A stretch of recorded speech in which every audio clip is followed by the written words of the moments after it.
I was born in Riverside, California, on a U.S. Air Force base. My father was a pilot, and my mother was a school teacher. At that time, I had a vision of going to the United States Air Force Academy.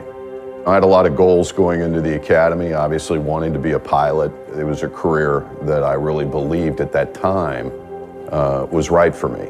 And at that time, I was notified that I wouldn't be accepted to pilot training due to the fact that my eyes had deteriorated. So at the age of 20, it's a life-changing experience. It was transformative for me because a goal that I thought was going to be attained was taken away in a very short period of time, and I had to deal with that. And I dealt with it by leaving the academy, notifying my parents that I quit, and my parents quickly notifying me that they had no money, nor were they going to pay for any additional education, and I pretty much was on my own. Got my honorable discharge and loaded up a U-Haul and headed to Florida. Well, when I crossed the border, obviously, Florida State was the closest one. The admission part wasn't an issue, but I was telling them I didn't have the money to pay for tuition.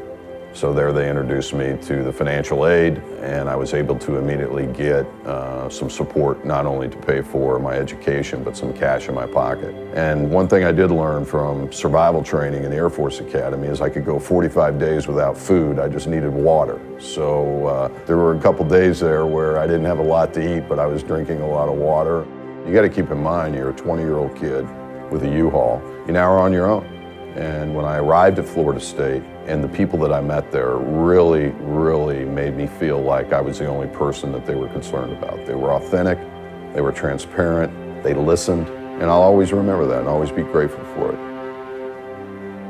So I graduated. A bunch of people I knew that were graduating got into law school in Houston. I said, well, I'll head to Texas. I didn't realize that the oil crisis was in its midst and unemployment was in double digits. And the only job I could get was a straight commission job, selling office equipment door to door. I didn't know anything about selling. I didn't know anything about office equipment. All I knew is I needed a job. And I knew that I needed to make 30 cold calls in order to get one sale. And I turned it into a mental game for me. I became the youngest sales manager for Lanier and one of the youngest regional managers for Lanier, and became very, very successful in the profession of sales. A buddy of mine owned a headhunting firm, and he said there's this leasing company based out of Philadelphia that's looking for somebody to build a sales organization for them. And I went in for the interview. I thought it'd be an hour because I wanted to go see Tyson in Atlantic City. Ended up having a long conversation with a gentleman named Abe Bernstein.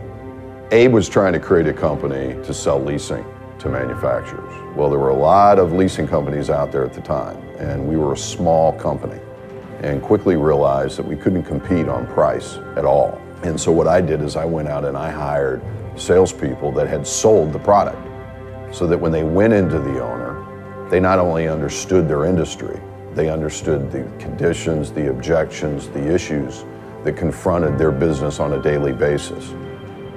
When you look at DLL today, we have over 6,000 members globally. We're in 35 countries. We have over $60 billion in assets, and we are the largest global vendor finance leasing company. And it's very, very exciting. At Master Lease, when we were building the company, my son was 1 year old, and he was born in California. We lived in Texas, and we lived in Philadelphia.